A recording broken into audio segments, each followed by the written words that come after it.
আসসালামু আলাইকুম। কিসের আসসালামু আলাইকুম?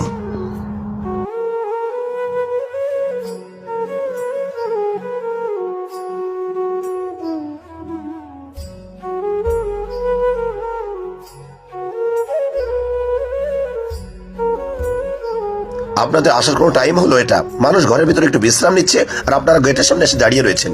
সবাইকে আপনাদের মতো অবসর নাকি? আপনারা অবসর আছেন, যান কোনো কাজ খুঁজেন।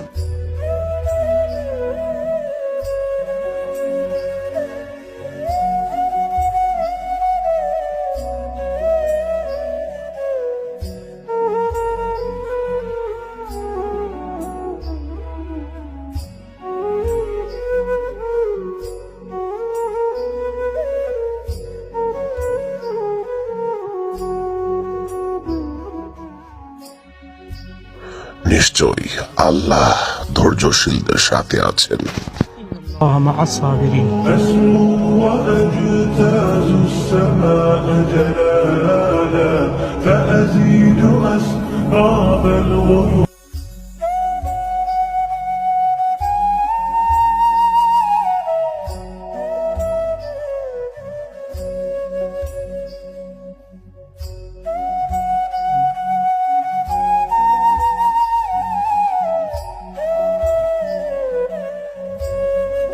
আমির সাহেব, আপনি কেন তার কথার জবাব দিলেন না? আপনার তো বলা উচিত ছিল তাবলিগ কোনো অবসরপ্রাপ্ত লোকের কাজ নয়।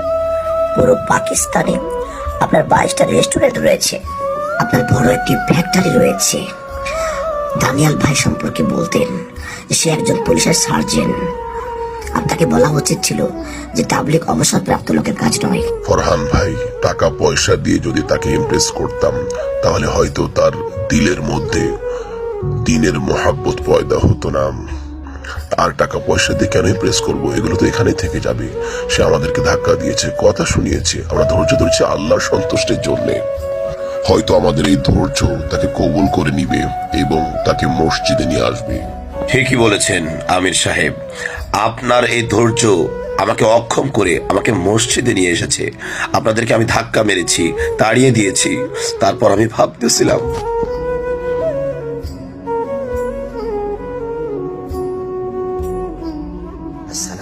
কিসের আসসালামু আলাইকুম? আপনাদের আসার কোনো টাইম হলো এটা? মানুষ ঘরের ভিতরে একটু বিশ্রাম নিচ্ছে আর আপনারা গেটের সামনে এসে দাঁড়িয়ে রয়েছেন। সবাইকে আপনাদের মতো অবসর নাকি? আপনারা অবসর আছেন, যান কোনো কাজ খুঁজেন।